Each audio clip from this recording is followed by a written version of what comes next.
Brooklyn Independent Television. I'll tell you about the last time I was in Ebbets Field. I was 14 years old, and it was May of 1958, the first year the Dodgers were in Los Angeles. I went to see a high school championship baseball game. And I remember walking into Ebbets Field, and there were only a couple hundred people there, and a couple of things surprised me. First, you could sit wherever you wanted, so I sat behind the Dodger dugout. And I remember sitting down and looking around the park and seeing the paint peeling and no maintenance. And that's when I lost any innocence in life, because I realized they really are gone.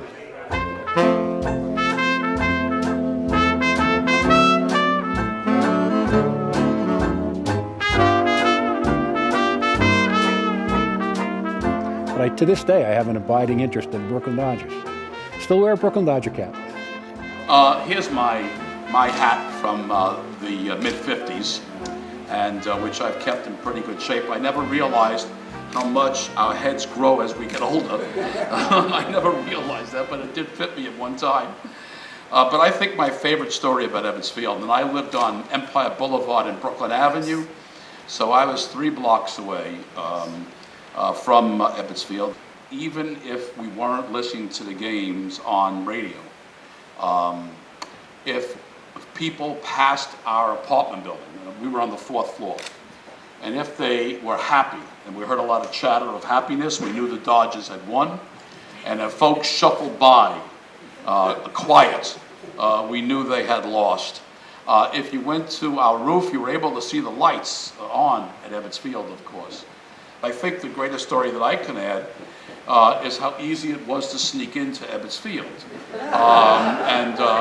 My friends and I would hang out on Bedford Avenue during batting practice, and when we had the time to go, after the first inning, it was so easy to walk in to Ebbets Field. It truly was, and just to sit there, to keep in mind I was 12 years old when they left, so my memories, and it's hard, except for, I'm glad to see, maybe we have a few that are a little maturer than me, so your memories will be better than mine, because at least you experienced Ebbets Field a few more years than I did. We found a way of sneaking in. When they took the garbage out from the previous night's game, they would leave the gates open out in left field, sneak in, go upstairs, and the upper level, hid behind the seats until the gates opened, and then came out. My friends and I, we'd be playing stickball against the armory wall, or punch ball in the street, and you'd hear the roar of the crowd, and you'd say to yourself, the hell with this, and we'd all rush down and sneak into the ballpark. Or you'd look through the hole, there was a hole in the right field wall, through the concrete, and you could see just enough to get a glimpse of the game, and it was fabulous. So here we are, 100 years after Charlie Ebbets opens what was then the 8th wonder of the world for ballparks. Steel and concrete. This was no longer a wooden ballpark. This was, as my grandmother would have said, this is already a nice place. It seats, it's colossal, and it's 25,000 seats, later to be added, 10,000 or so more seats added on. And the Dodgers are pretty good early on, and they win a couple of pennants, and then they get really bad for a really long time. And if there's anybody in this room who's old enough to recall Ebbets Field of the 1930s, you couldn't get a minion there. I mean, nobody went. The Dodgers were bad, nobody wanted to get, it was inconvenient. So, to make a very long, wonderful story short, the Dodgers start, I almost said that word, Giants, I'm so sorry. The Dodgers start getting good beginning around 1940, 41. They win 41, they go to the World Series and they lose, and they begin to go to the World Series and lose a lot. The war comes along. After the war, there are 10 great years, from 47 to 57. The team, the boys of summer team, Robinson, Reese, Snyder, Labine, Ferrillo, all of them. Hodges, who lived in the borough. And in those 10 years, they are the best team in the National League and the second best team in baseball. except for one year, 55.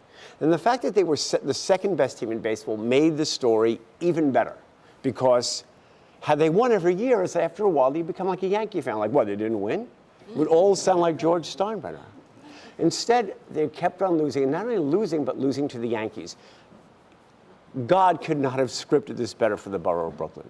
And the fact that they win once, they go to the World Series again in 56, they don't do so well in 57, and then they're gone. Poof. And yet, they live on. Why is it, after all, that a guy named Jerry Cohn, living in Seattle, goes into the baseball nostalgia business, selling $175 coats and $40 caps, and makes a living? Why does he call his business Ebbets Field Flannels? Ebbets Field Flannels. What is it about? They don't call it Sportsman's Park Enterprises or Shibe Park Material. It's Ebbets Field Flannels. So let me sort of set the stage for what we're going to talk about this morning in terms of history, in terms of memory, and in terms of what you have to say, by capturing Ebbets Field in its less than glorious time. Okay? In 1956, which is the last year the Dodgers go to the World Series, Brooklyn's ballpark, Ebbets Field, was only 44 years old, hardly a relic. It was older than Yankee Stadium, which had opened in 1923, and younger than Philadelphia's Shibe Park, which was built in 1909. But Ebbets Field had aged poorly. By the 1940s, the plumbing was so bad that the walkways sometimes stank of urine, a state of disrepair made sadder still by the fact that when it had opened in 1913, Ebbets Field was the model of the modern ballpark. Unlike the stadium it replaced, Washington Park, which sat near the stench and industry of the Gowanus Canal, and unlike so many other ballparks of the day, it was fireproof. It was made not of wood but of steel. The floors were reinforced concrete. The walls were brick and terracotta. The architect, Charles von Buskirk, added touches of grandeur never before seen in a ballpark. The main entrance was a rotunda made of Italian marble. The dome ceiling was 27 feet high, and in the center of the 80-foot rotunda floor was a tie relief of a baseball surrounded by the words Ebbets Field. The stadium cost the Dodgers owner, Charlie Ebbets, $750,000. It's real money back then. It seated 25,000 patrons. More seats were added over the years, so that by 1946, von Buskirk's once open ballpark felt like a box, enclosed and tight. You ask yourself, for those of you who have been to the old Yankee Stadium and even the new great Cathedral Mormon Tabernacle Church Yankee Stadium, what was it about this place? There were features about it that were unique. The way that the stadium sort of folded in on itself, the fact that it was a city block in dimension, the fact that there was no parking, that you couldn't get a subway stop near there because the best you could do is take the streetcar. Nothing about this love affair made sense, and still doesn't. So why does it endure? So let me put this to you, and again, by way of what we're going to talk about first, and then what you have to say.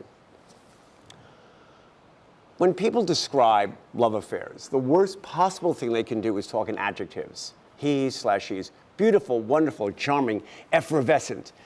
That doesn't mean anything. The way we convey those feelings is by telling stories.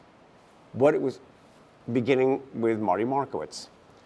And so what I want to do is open up the day to tell stories. Both stories that you lived and stories that you researched and found out, so that we collectively over the course of this hour can sort of make sense of why we're here, to talk about a ballpark that hasn't existed for a long time.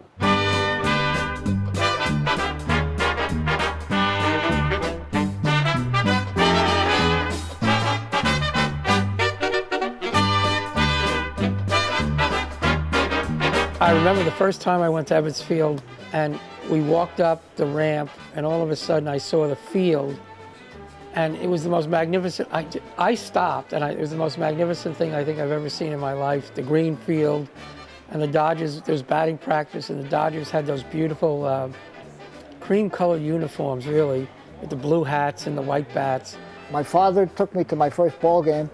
I don't remember what year, but it might have been 44 or 45. And he explained to me that there was a fireball pitcher on the mound for the Dodgers named Rex Barney, who never went more than 5 innings. That day, he pitched a complete game, and the Dodgers won. So that was a great way to start my career as a Dodger fan, and I still am. I try to root for the Mets, but it's hard. It's very hard. My first experience with Ebbets Field, 1952, when I was 7 years old. My father had box seats right behind home plate, behind the netting, about 7 or 8 rows from the netting. 7 years old. I'm holding his hand, and when I caught my first glimpse of the field, I stopped short. I'm holding my father's hand. He goes, "What's the matter?" And I pointed to the field. I said, "The grass is green." He goes, "What are you talking about?" On television, it was black and white. It was the greenest grass I ever saw in my life. All right? And I've heard that from other people who had that same experience.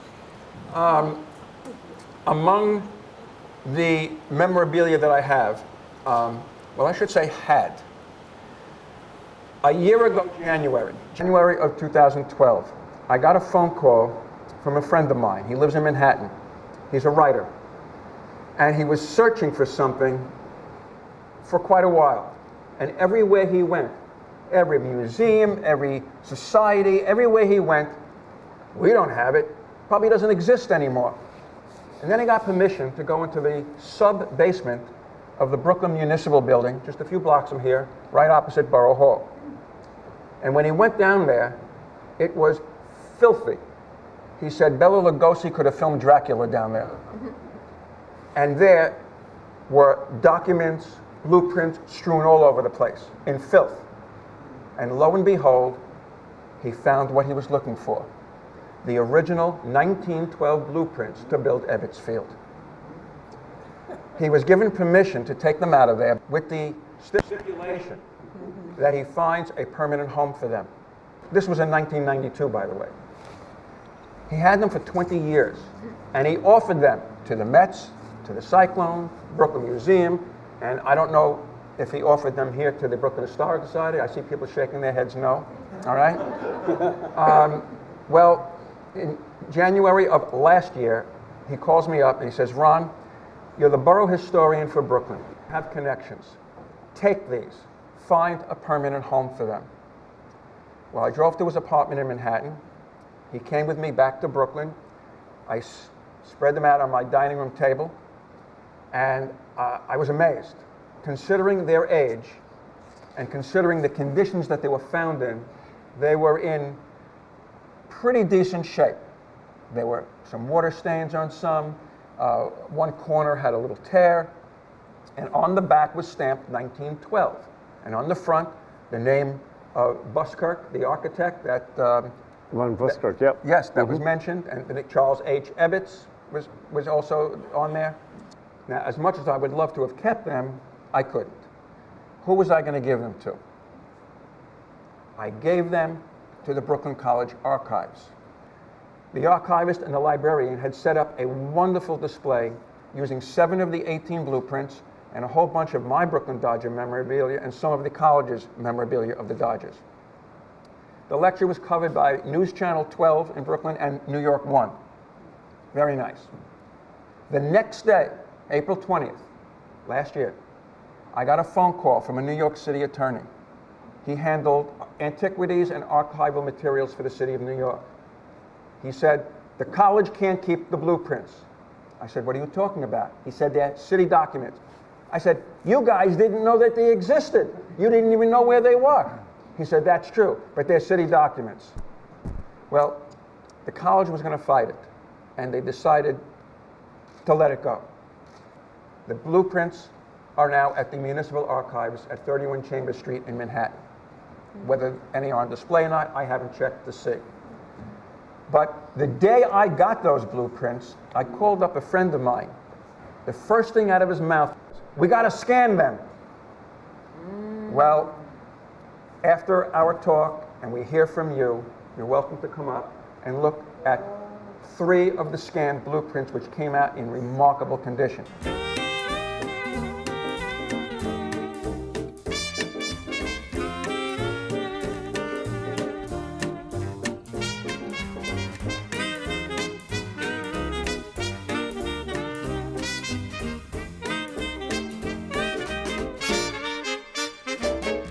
I befriended Charlie Di Giovanni, who at the time was a visiting team bat boy. He took over as Brooklyn Dodger bat boy when Stanley Stroll left in 1951, and I became visiting team bat boy, and then helped Charlie out as Dodger bat boy when Charlie was ill several times. So it was an amazing experience. It's one that you look back on and you think how unbelievable it was and is. We all remember there was something called the Dodger Symphony. It was usually pronounced symphony, not symphony. And there were 3 or 4 guys. There was a guy with a big bass drum, and there was a guy with a trumpet, and a couple of other instruments, and they would march around the stands. At the beginning of the game, you know how the umpires would come out onto the field, and in those days there were 3 of them. Now I think it's usually 4. And the symphony would play 3 blind mice, and everybody thought that was hilarious. And I guess I did too. Baseball, Major League Baseball's left a lot of cities. You know, you could make a list. The Braves left Boston, the Giants left New York, the Athletics left Philadelphia and Kansas City, the Browns left St. Louis. It's a pretty long list. There's only one team that is missed when you think about it. They're not having events like this for the Browns or the Giants or the Philadelphia Athletics. So what is it that's different? And probably to a lot of fans, they know they had a special relationship with the team, and they know that Brooklyn did, but you know, there's a historical reason why that you may not be aware of. And the thing about history is, even if you don't know it, it affects your life. And this is a good illustration. So let me just start with a question. Anyone have any idea where the Dodgers played before Ebbets Field? Okay, they played in a place called Washington Park. They played there from 1898 through 1912, and some of you may be familiar with it. It's a Con Ed facility in the Gowanus area between 3rd and 4th Avenue and 1st and 3rd Streets. Where did they play before that? Anybody have any idea? All right, they played in they played in Brownsville in Eastern Park. And it was an area that was surrounded by railroad tracks. There were 2 streetcar lines that ended there, and the Long Island Railroad didn't go too far. No one really knows for sure, but I've actually looked to try to solve the question of where the term Dodgers comes from. And Ron was talking about it. It came from the expression trolley Dodgers, and I found a lot of circumstantial evidence that it really dates to that period, which kind of makes sense because fans were taking streetcars and then they were walking through a sea of railroad tracks to get to this ballpark. And in fact, when I was reading the Brooklyn Eagle online, it's all digitalized. At least one fan was killed walking to the ballpark by a train. So I think that's where the team's name actually comes from. All right, I'm sure no one has any idea where they played before Eastern Park. In the 1880s, they played in 2 different parks. They were all both called Washington Park. One of them burned down. And that was on the site of what is now called Washington Park. It used to be J.J. Byrne Park in Park Slope between 5th Avenue and 4th Avenue, 3rd and 5th Streets.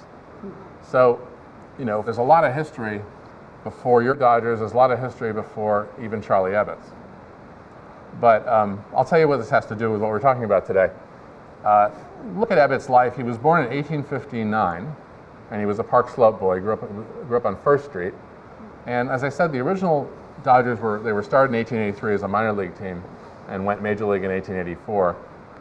Charlie Ebbets walked down the block and got a job with the team as a ticket taker, eventually doing all kinds of jobs for them, eventually buying stock in the team. In the early 1900s, he owned the team. Now, 1859 is an interesting date, and this might not mean much to you unless you're really into early baseball history, but another endless subject of debate among baseball historians is when did baseball start? And of course, there's no exact time. you'll read a lot of different dates and even specific games if you read history books, but things like baseball, they're not just sports, they're social, economic, cultural phenomena, and they evolve. But to me, one of the most significant events in baseball history happened the year before Ebbets was born, 1858. And just to give you a little perspective, baseball as a organized club sport happened in Manhattan in the 1840s and stayed in Manhattan for about 10 years. And what we're talking about is a bunch of guys who worked on Wall Street playing ball after work. That's what it was.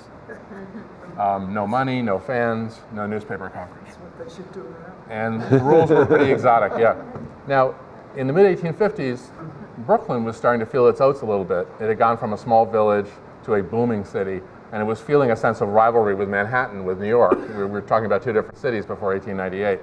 And people started founding baseball clubs in Brooklyn in the mid-1850s. And the idea was to compete with the New Yorkers. If this sounds familiar to you, this is a theme throughout Brooklyn and New York history. So this is when it started, a long time ago. And baseball clubs were founded in this neighborhood. There was the Brooklyn Excelsiors. There was, my team would be the Greenpoint Eckfords. They were shipwrights who worked in Greenpoint. There's the favorite of the Irish fans was the Atlantics from Bedford. Well, incredibly quickly, this sense of rivalry with New York brings lots of energy and participation into the game. And in 1858, the Brooklyn teams are so good that the Brooklyn City Council challenges the New York City Council to a best 2-out-of-3 series, our best players against yours. And the games were actually, the first game was actually played near the site of Shea Stadium in Flushing because there was a racetrack there with a grandstand. But something happened there that is the pivotal moment in the history of baseball, according to me. And what it was, now thousands of people showed up to watch this game. This had never happened before. There might have been 12,000 people there. Never happened before. Every sporting crowd in American history up to this point are gamblers. They're watching a racing event, they're watching a cockfight, or they're watching a boxing match. So they came out to see Brooklyn try to beat New York, and they paid money to see it. That is the beginning of professional baseball. These people bought tickets. Now, we're just going to fast forward because in 1862, a leather manufacturer in Williamsburg named William Kammeyer decides he sees a business opportunity. There's a lot of baseball clubs, there's a lot of people watching them, and something is happening which we take so for granted that we don't even realize that it started, which is fan identification with teams. This didn't exist in the Manhattan version of the game. Well, you're playing for Brooklyn, that was the beginning of it. And then Brooklyn fans they're rooting for their neighborhood, they're rooting for their ethnic group, professions have teams. This is really the beginning of professional baseball as a sport. In 1862, Kammerer builds a ballpark in Williamsburg. And it's a business. He's going to rent it, he's going to sell tickets and let teams play there for free. And it took people about half a season to realize they were being taken advantage of here. Some of the players were saying, wait a minute. The first reaction was, wow, we got a nice baseball facility and locker room. And now they're thinking, someone's making a lot of money off this and it's not us. And really, that, starting in the early 1860s until 1871, it's not a very long period of time, but in 1871 you have the first professional league. So let's get back to Brooklyn and the fans and the Brooklyn team. You probably know from your own experience that rooting for a baseball team and caring about baseball, it runs in families. You know, where most of us are here because of a parent and a grandparent and maybe a great-grandparent. It gets stronger as it runs in families, and it runs in communities and cities. And another thing you might take for granted if you've been in New York your whole life is how much people care about baseball and how much they know about it compared to other places. I used to travel a lot. I covered the Yankees in the 80s. Sometimes I would be astounded at how little attention people were paying to the game in places like Atlanta, and how little they really seem to focus on the details. And one of my favorite weird moments watching a baseball game was in the 80s in Yankee Stadium. I'm sitting in the upper deck, actually. I wasn't working, and I heard the fans react to what the manager didn't do. Everyone's thinking along with the game, and they're all expecting the Yankee manager to bring in a lefty, and they didn't, and you heard this noise. It was sort of a, And I'm telling you, outside of New York, you're not going to hear fans react to what the manager didn't do. So you know what I'm talking about. But my answer to the question, why do people care so much about the Dodgers? Why do the Dodgers miss so much? Part of it is history. Part of it is our chain of parents, grandparents, great-grandparents goes back the farthest. Because the game started in New York City, and it started, all the energy in it, that came into it because of the New York-Brooklyn rivalry. And so we have been watching it for the longest period of time. It's really our game in a way that it will never be in most of the country. So that's my answer.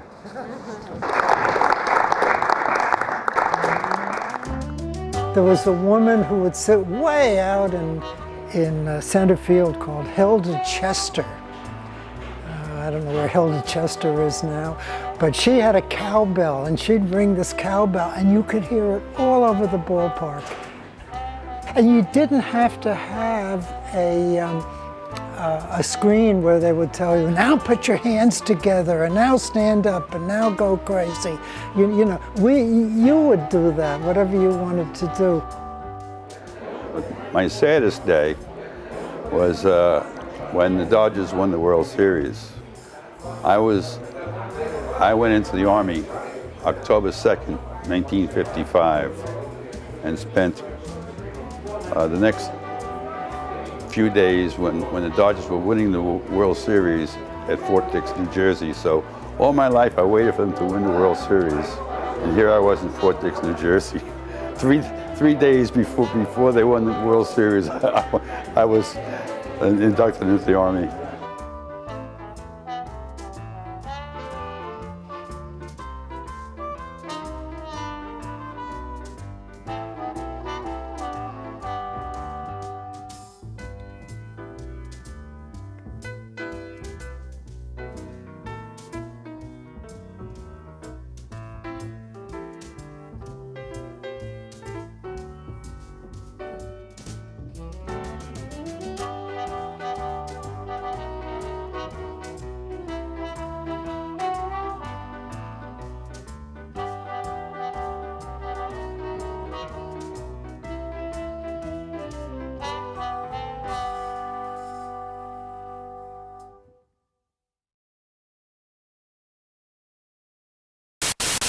Watch this and other Brooklyn Independent Television episodes online at breakartsmedia.org/BIT.